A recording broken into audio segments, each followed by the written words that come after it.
When you think of the outer planets in our solar system, think of them as part of some kind of optical imaging system. The gas giant outer planets of Uranus and Neptune are largely made of methane, and methane absorbs red light. This includes infrared radiation as well as ultraviolet radiation. Now you can use your own brain power and save me a lot of trouble just by looking at these images and just bearing in mind that I did my homework and I would not throw these things out here willy-nilly.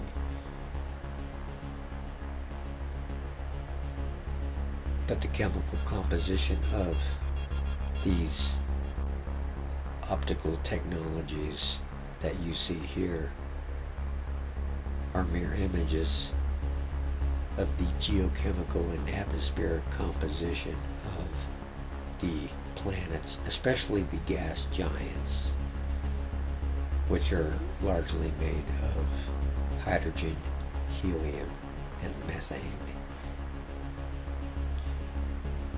Now these elements are used in the production of optical imaging and sensor equipment, including lenses, digital imaging chips, color sensors, and so forth and so forth. In my mind, it is not out of the question that the colorful bands and textures that we see in the gas giants are some kind of multispectral, hyperspectral imaging system, especially when we consider that the gas giant outer planets, including their rings, including the colorful bands in their rings that we see, are more or less chemically identical to complementary metal oxide semiconductor chips, DSLR chips, digital lens reflex chips, charged coupled device chips, plus other chips including mystery chips and chip arrays. The applications of these things will become evident as we move along, supported by these images of camera equipment, sensor equipment, and so forth, including telescope equipment, satellite imaging equipment, and so forth and so forth. The chemical composition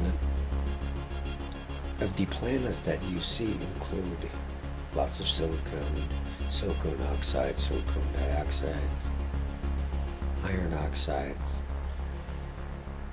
aluminum oxide, and so forth and so forth and so forth, iron, magnesium, zinc, and so forth and so forth. All of these chemical elements are used to produce electronic equipment of any kind, including optical equipment. Now what CMOS and CCD chips and DSLR chips do is they convert photonic signals to electronic signals, optical signals to electronic signals, analog signals to digital signals. Now we can see here the similarities not just in color, but I presume in chemical composition.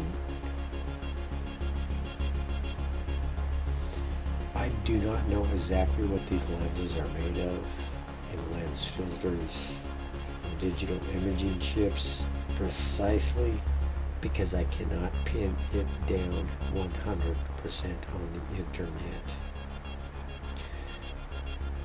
But the chemical composition of the outer planets as well as the inner planets include quartz, crystal, sand, which is silicon dioxide or silicon oxide. The planets are some kind of lenses or digital imaging chips. Their atmospheres are some kind of filters or lenses that are very, very sophisticated. And it is not just the external dynamics, but also the internal structure and dynamics of the planets are mere images of the structure and I presume dynamics of these optical and photography technologies that you see here, including hyperspectral, multispectral, and I think they even have hyper multispectral out there. And I am not going to go into a bunch of big words with a bunch of graphs.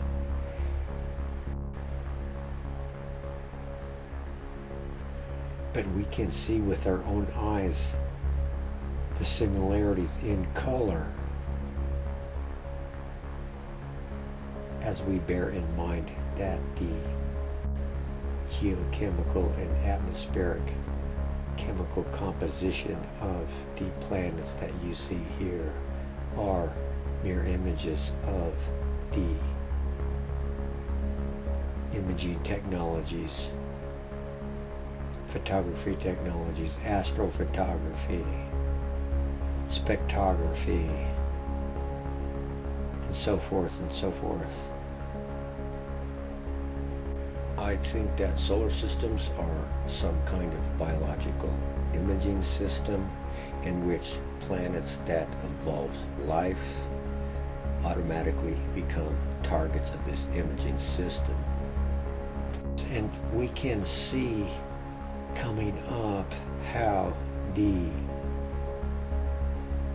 external and internal structure and dynamics of the planets are mere images of the structure and dynamics of this lens equipment, digital imaging equipment, including color sensor chips, diodes, optical diodes, which include optical sensors,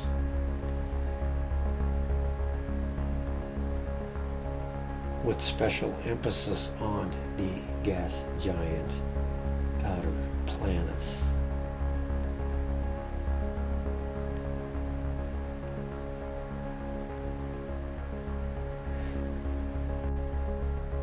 I do not know or claim to know that the gas giant planets are optical pickup sensors with the capability of picking up the minute electromagnetic signatures of organisms on Earth. The gas giant planets are a long way away, and of course the other planets, they're just these drab looking things.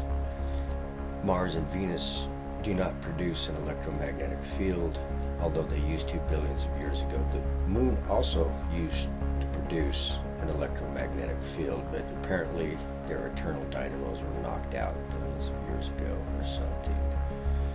But the chemical composition of the solar system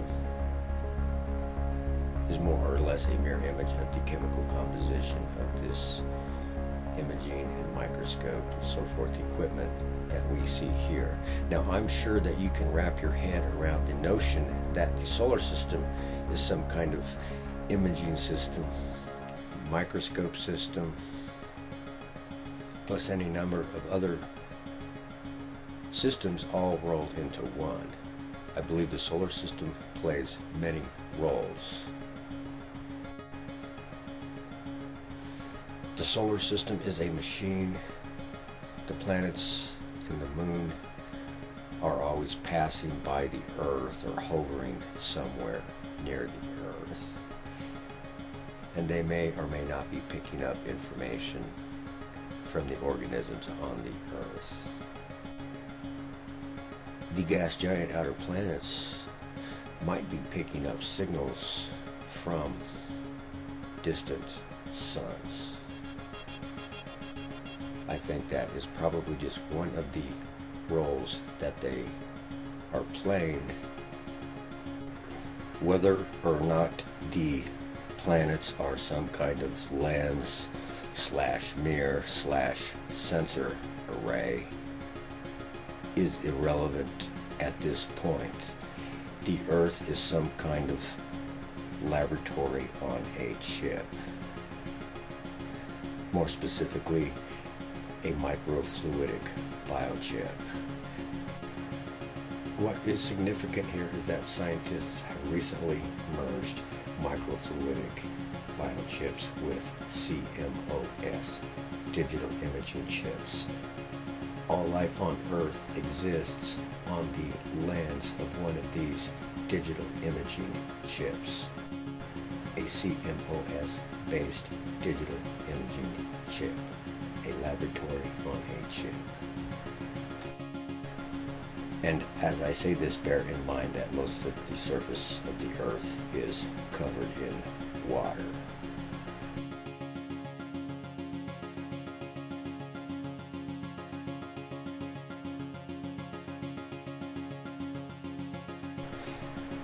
Scientists and doctors have also invented spherical laboratory on chip devices like these here.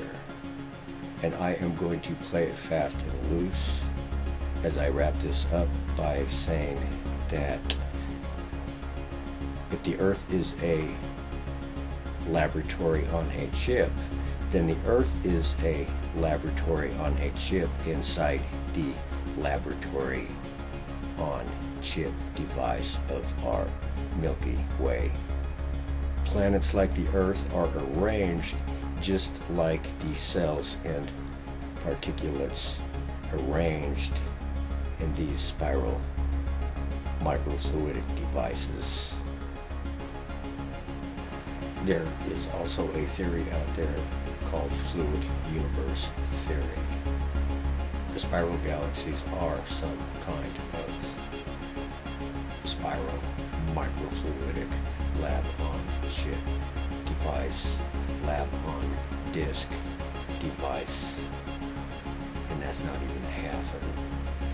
I am going to wrap this up by saying that I have other videos out there in the cybernetic universe. There is also a playlist, and if you like this video, give it the thumbs up and subscribe, leave questions or comments, and share this video, because I am getting pretty frazzled from doing these videos and I can't keep it up much longer.